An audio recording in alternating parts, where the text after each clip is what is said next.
नमस्कार, मी दिनकर शिंदे. आपण पाहताय डीएस न्यूज. तुमचं मत माझं मत मध्ये आपलं स्वागत. मित्रांनो, महत्वाचा मुद्दा मी आपल्या समोर घेऊन आलोय आणि तो म्हणजे असा की लोकसभेच्या निवडणुका 2024 ला होणार आहेत आणि तत्पूर्वी अनेक संस्था आपले सर्वे आता जाहीर करणार आहेत.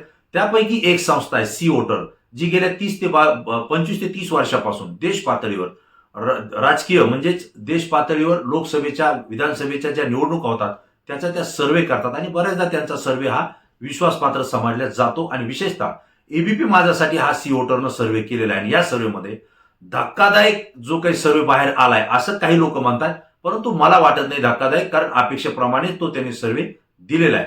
या सर्वेमध्ये नेमकं काय सांगितलंय तर सी वोटर आणि एबीपीच्या सर्वेमध्ये असं निदर्शनास आलंय की 2024 ला जी निवडणूक होईल या निवडणुकीमध्ये महाविकास आघाडी ही पुढे जाईल आणि महायुती ही मागे येईल. म्हणजे याचा अर्थ असा की जे सध्या राज्यामध्ये सत्तेत आहेत, मग भारतीय जनता पार्टी देवेंद्र फडणवीस, एकनाथराव शिंदे यांची शिवसेना जे मुख्यमंत्री आहेत आणि अजित पवार जे की उपमुख्यमंत्री आहेत त्यांची राष्ट्रवादी काँग्रेस, ही महायुती जी राज्यामध्ये आज सत्तेला आहे आणि नरेंद्र मोदी यांच्या नेतृत्वाखाली काम करतायत, त्यांच्याच नेतृत्वाखाली लोकसभेची निवडणूक जर लढले तर त्यांना 48 पैकी 19 ते 21च खासदार त्यांचे निवडून येतील, असा सी वोटर सर्वेनं किंवा एबीपीच्या आणि सी वोटर सर्वेच्या या संस्थेनं आपल्याला या ठिकाणी सांगितलेलं आहे.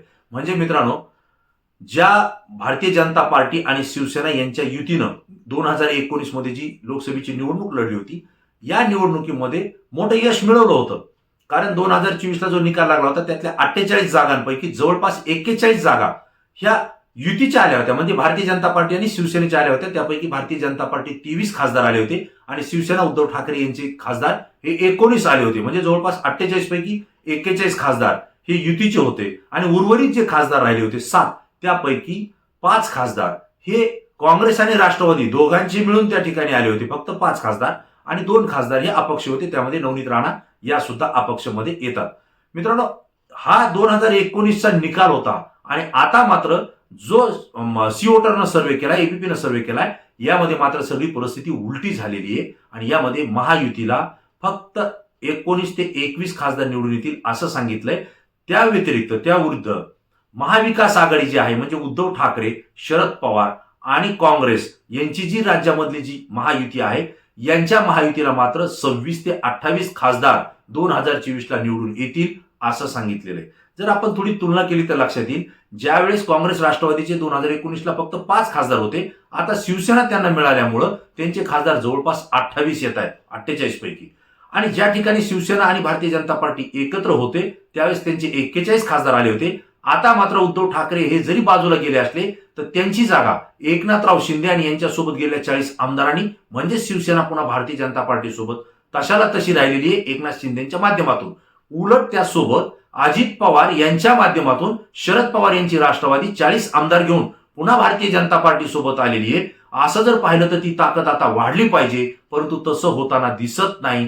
ते खासदार 41च्या ऐवजी फक्त 19 ते 21च्या दरम्यान महायुतीचे खासदार येतील असा हा सर्वे सांगतोय. आणि मित्रांनो, हे सर्वे सांगत असताना मतांची टक्केवारी सुद्धा आपण विचारात घेतली पाहिजे की 2024 ला जी मतांची टक्केवारी आहे महाविकास आघाडीकडे, म्हणजे उद्धव ठाकरे, शरद पवार आणि काँग्रेस यांची जी काही महाविकास आघाडी आहे, यांच्यासोबत मतांची टक्केवारी 41% जाते. म्हणजे 100 लोकांनी जर मतदान केलं तर त्यातले 41 मतं ही महाविकास आघाडीच्या बाजूने जात आहेत.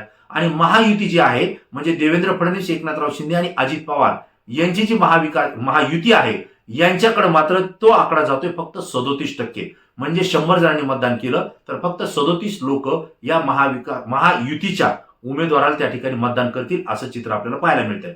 यासोबत 2024 मध्ये अपक्षांना सुद्धा 0 ते 2 जागा मिळण्याची शक्यता पुन्हा एकदा सी वोटरनं दर्शवलेली आहे.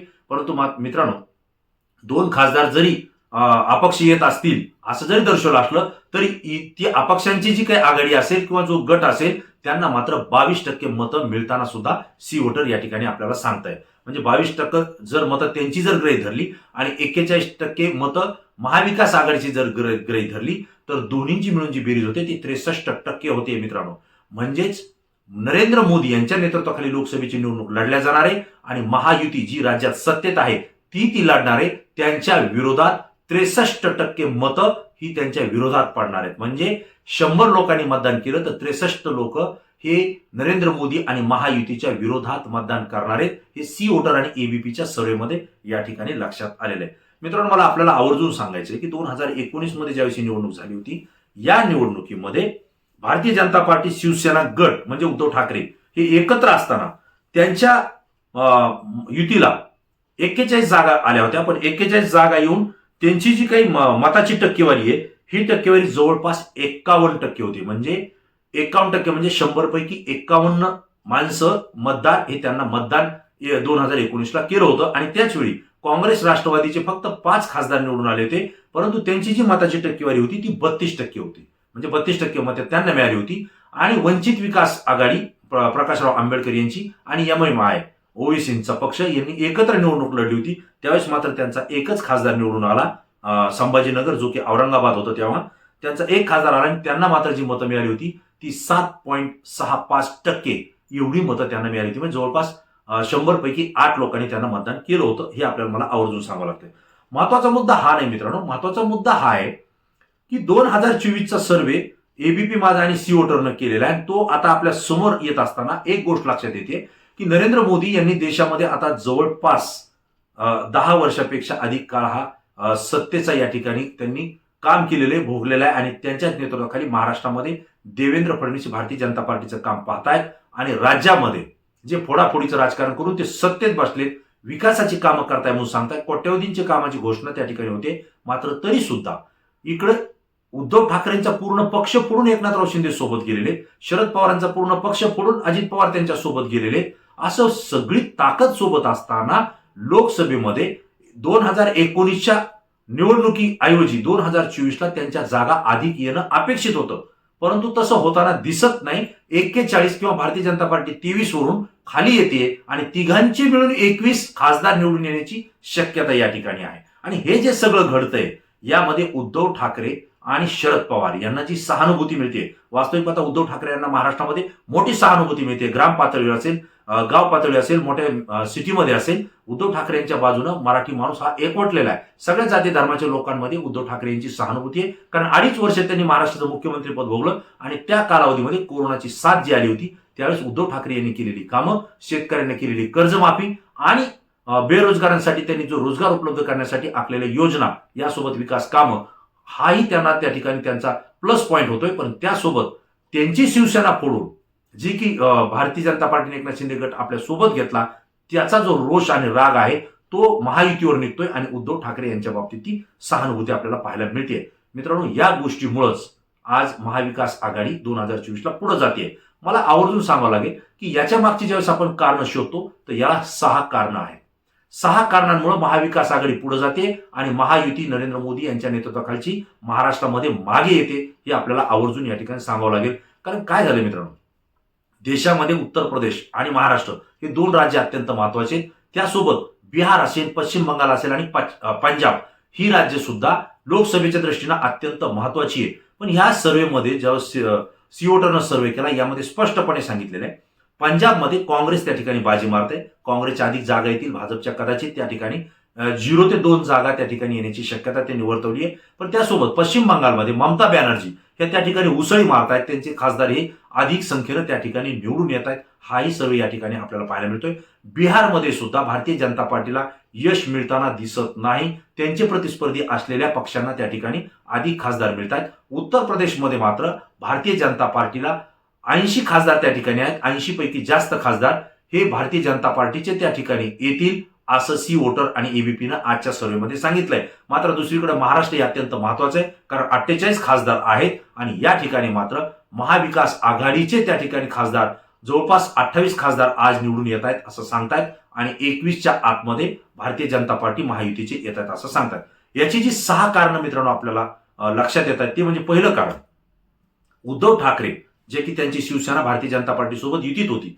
उद्धव ठाकरे यांना जो महायुतीमध्ये भारतीय जनता पार्टीने शब्द दिला होता राज्यामध्ये मुख्यमंत्री 2.5 वर्ष करण्याचा, तो शब्द भाजपनं फिरवला आणि उद्धव ठाकरे यांच्याशी त्यांनी जी गद्दारी केली, गद्दारी हा शब्द महाराष्ट्रामध्ये सगळ्यांना परिचित आहे, ती गद्दारी केली आणि त्यांनी वेगळी सत्ता स्थापन करण्याचा म्हणजे अजित पवार यांना घेऊन पहाटेचा शपथविधी करण्याचा जो प्रयत्न केला, त्याच वेळेस त्यांनी उद्धव ठाकरे आणि त्यांच्या शिवसेनेच्या पाठीत खंजीर खुपसला अशी भावना महाराष्ट्राच्या जनतेच्या मनामध्ये रुजल्या गेली आणि हा एक फटका भारतीय जनता पार्टी आणि महाविकास आघाडीला त्या ठिकाणी बसेल असं चित्र आहे. दुसरं कारण जे दिसतंय की उद्धव ठाकरे यांची पूर्ण शिवसेनाच फोडली आणि एकनाथराव शिंदे यांच्यासोबत 40 आमदार भारतीय जनता पार्टीनं आपल्या सोबत केले. एकनाथराव शिंदे मुख्यमंत्री जरी असले तरी त्यांनी शिवसेनेच्या पक्ष आणि चिन्हावरच जो दावा केलेला आहे याला भारतीय जनता पार्टी पूर्ण पाठबळ देत आहे. याचाही रोष भाजप आणि महायुतीवर येतोय, त्याचाही फटका त्यांना लोकसभेमध्ये बसतोय हे आपल्याला या ठिकाणी दिसतंय. तिसरं कारण जे आहे ते म्हणजे अजित पवार म्हणजे शरद पवार यांची राष्ट्रवादी काँग्रेस ही पूर्ण फोडलेली आहे. खरं म्हणजे एकनाथराव शिंदे यांच्या सोबत भारतीय जनता पार्टी सरकार चांगलं चाललं होतं, व्यवस्थित काम चाललं होतं, त्यांना दुसऱ्या मताची गरज पडत नव्हती. परंतु तरी सुद्धा त्यांनी शरद पवार यांची राष्ट्रवादी काँग्रेस फोडली आणि अजित पवार गट हा आपल्या सोबत घेतला. यामुळे सुद्धा भारतीय जनता पार्टी आणि महायुतीला फटका बसतोय. कारण ज्यांच्यावर तुम्ही भ्रष्टाचाराचे आरोप केले, ज्यांच्यावर तुम्ही एकेरी शब्द वापरला, ज्यांच्या विरोधात तुम्ही निवडणुका लढले, अगदी त्यांनाच आपल्यासोबत सत्तेत घेतलं, मंत्रिपद दिली आणि मांडीला लावून बसलात. हा जनतेचा रोष महायुती आणि भारतीय जनता पार्टीच्या विरोधात महाराष्ट्रामध्ये आपल्याला पाहायला मिळतोय. चौथं एक कारण याच्यामध्ये आपल्याला मिळते तो म्हणजे मराठा समाजाचं आरक्षण आणि मनोज जरांगे पाटील यांचं चाललेलं आंदोलन. मित्रांनो, मनोज जरांगे पाटील हे मराठा समाजाच्या आरक्षणासाठी लढा देत आहेत. मराठा समाजाला आरक्षण द्यावं ही भूमिका एकनाथराव शिंदे जरी त्या ठिकाणी जाहीर करत असले, छत्रपती शिवाजी महाराजांची शपथ घेऊन जरी मी देतो असं त्यांनी सांगितलं असलं तरी 24 डिसेंबर पर्यंत 2 ते 3 कालावधी निघून गेले, मुदत निघून गेली, परंतु त्यांनी मराठा समाजाला अपेक्षित असं आरक्षण दिलं नाही. आणि त्याच व्यतिरिक्त अजित पवार आणि देवेंद्र फडणवीस यांची जी वक्तव्य आली की मराठा समाजाला आरक्षण द्या परंतु ओबीसीला आणि इतर समाजाला धक्का न लावता, इथंच कुठंतरी मराठा समाज त्यांच्या विरोधात गेल्याचं चित्र महाराष्ट्रामध्ये निर्माण झालेलं आहे. आणि याचा जो फटका आहे तो फटका महायुतीला आणि भारतीय जनता पार्टीला लोकसभा आणि विधानसभेच्या निवडणुकीमध्ये बसेल हे चित्र या ठिकाणी आपल्याला स्पष्ट दिसतंय. त्यासोबतच जो नवीन नंतरचा मुद्दा येतोय तो म्हणजे कर्मचाऱ्यांना जी जुनी पेन्शन योजना लागू करू अशा संदर्भातलं जे एकनाथराव शिंदे आणि मंत्रिमंडळानं आश्वासन दिलं होतं की आम्हाला 2 ते 3 महिन्याचा कालावधी द्या, कर्मचाऱ्यांना आम्ही जुनी पेन्शन योजना लागू. कर्मचाऱ्यांची ती हक्काची मागणी जवळपास 17 लाख कर्मचारी नागपूरच्या अधिवेशनावर मोर्चा काढून गेले होते, आंदोलन त्या ठिकाणी केलं, विराट स्वरूपात केलं, परंतु त्यांना जुनी पेन्शन योजना महायुतीनं आणि भारतीय जनता पार्टीच्या सरकारनं लागू केली नाही. जिथं भाजपचं सरकार आहे तिथं पेन्शनला विरोध केला जातोय आणि जिथं काँग्रेस आणि इतर पक्षाचं सरकार येतं तिथं जुनी पेन्शन योजना लागू केल्या जाते. इथं सुद्धा काँग्रेस असेल, उद्धव ठाकरे असतील किंवा शरद पवार असतील यांनी स्पष्टपणे कल्पना दिलेली किंवा पाठिंबा दिलेला आहे की कर्मचाऱ्यांना आम्ही जुनी पेन्शन योजना लागू करू जर आमचं सरकार आलं तर. आणि म्हणून हा जो एक फटका आहे हाही भारतीय जनता पार्टी आणि महायुतीला बसतोय हे आपल्या लक्षात येत आहे. यानंतरचा जो कारण आहे ते कारण म्हणजे प्रकाशराव आंबेडकर यांची वंचित बहुजन विकास आघाडी. कारण हा जो सर्व्हे झालाय सी वोटर आणि एबीपी माझाचा, आज मी तिला वंचित आघाडीची प्रकाश आंबेडकरांची आहे ती महाविकास आघाडी सोबत नाहीये, ती स्वतंत्र आहे.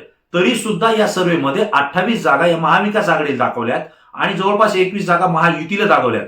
जर प्रकाश आंबेडकर यांनी आज राज्यातला जो वंचित आणि ओबीसी समाज आहे हा लाखोच्या नाही करोडोच्या संख्येनं आपल्या पाठीशी करून ठेवलेला आहे. आज त्यांच्या शब्दाला ओबीसी आणि मागासवर्गीय आणि दलित समाज हा किंमत देतोय. जर ही वंचित विकास आघाडी प्रकाश आंबेडकर जर महाविकास आघाडीसोबत जुटले काय, जवळपास उद्धव ठाकरे यांनी त्यांची युती झालेली आहे आणि महाविकास आघाडीमध्ये विधानसभेच्या निवडणुका ते लढण्याच्या तयारीत. तत्पूर्वी लोकसभेमध्ये सुद्धा इंडिया आघाडीसोबत वंचित आघाडी त्या ठिकाणी जुटल्या जाते. जर प्रकाश आंबेडकरांचा मोठा गट या महाविकास आघाडीसोबत जुटला तर मात्र हा जो सर्वे आहे या सर्वेमध्ये आणखीन मोठा बदल दिसेल आणि महाविकास आघाडी जागा 28 ऐवजी 35च्या आसपास गेलेला आकडा आपल्याला पाहायला मिळेल. त्याच वेळी महायुतीच्या जागा 21 वरून खाली जवळपास 16 पर्यंत किंवा 17 पर्यंत आलेल्या आपल्याला पाहायला मिळतील. हे सुद्धा त्यामागचे कारण आहे. आणि मित्रांनो, 2 कारणं महत्वाची आहेत. ती म्हणजे शेतकरी आणि सामान्यांच्या हितासाठी या राज्य सरकारनं किंवा मोदी सरकारनं अनेक विकासाच्या घोषणाबाजी केलेली आहे, पण घोषणा करूनही त्या योजना प्रत्यक्ष लाभार्थ्यांपर्यंत पोहोचत नाहीत. 10 ते 20% शेतकरी आणि सामान्य माणसाला योजनांचा फायदा झालाय, मात्र 80% लोकांपर्यंत ती योजना प्रामुख्यानं पोहोचली नाही. जिथं पोहोचली तिथंही लोकांना अनेक अडचणीला सामोरं जावं लागलं. ऑनलाईन करणं, रांगा लावणं याच पद्धतीमध्ये लोक कंटाळलेले आहेत, त्रासलेले आहेत आणि त्याचाही फटका लोकसभेच्या 2024च्या निवडणुकीमध्ये भाजप आणि महायुतीला बसेल. हे त्यामागचं कारण आहे. आणि शेवटचं जे कारण आहे ते म्हणजे बेरोजगारी. कारण मित्रांनो, तरुणांनी शिक्षण घेतलंय परंतु रोजगार नाही, नोकऱ्या नाही. आणि केंद्र सरकारनं म्हणजे मोदी सरकारनं आम्ही लाखो नोकऱ्या या ठिकाणी तयार करू असं सांगितलं होतं, युवकांना रोजगार देऊ असं सांगितलं होतं. मात्र आज तरुणांना शिक्षण घेऊनही रोजगार मिळत नाही, नोकऱ्या मिळत नाही आणि त्यामुळं बेरोजगारीचं प्रमाण वाढलेले आणि याच बेरोजगारीमुळे अनेक युवकांचे विवाह सुद्धा रखडलेले आहेत. ही जी कारणं आहेत, याच कारणाचा फटका 2024च्या निवडणुकीमध्ये एकनाथराव शिंदे यांची शिवसेना असेल किंवा देवेंद्र फडणवीस यांची भाजप असेल किंवा अजित पवार यांची राष्ट्रवादी असेल, या महायुतीला नरेंद्र मोदी यांच्या नेतृत्वाखाली लढूनही मोठा फटका बसतोय. हे या ठिकाणी मला आवर्जून आपल्याला सांगावं लागेल. आणि त्यासोबतच शिवसेना उद्धव ठाकरे यांच्या नेतृत्वाखालची शिवसेना, शरद पवार यांच्या नेतृत्वाखालची राष्ट्रवादी काँग्रेस आणि राज्यातली राहुल गांधी किंवा या ठिकाणचे अशोकराव चव्हाण असतील, बाळासाहेब किंवा नानासाहेब पटोले असतील यांच्या नेतृत्वाखालची काँग्रेस यांची जी महाविकास आघाडी आहे, यांना मात्र मोठ्या प्रमाणावर फायदा होताना या सर्व्हेमध्ये दिसतोय. प्रकाश आंबेडकर त्यांच्यासोबत जुटले तर आणखीन मोठा फरक या निवडणुकीमध्ये आपल्याला पाहायला मिळेल. मित्रांनो, हा लोकसभेचा सर्व्हे आहे. लोकसभा ही नरेंद्र मोदी यांच्या नेतृत्वाखाली लढल्या जाते, जिथं प्रतिस्पर्धी उमेदवार अजून समोर आलेला नाही, तरी सुद्धा सर्व्हे असा सांगतोय. विधानसभेच्या निवडणुकी मात्र याच्यापेक्षा मोठा फटका हा महायुतीला आणि भाजपला बसेल, हा माझा अंदाज आहे, माझं मत आहे.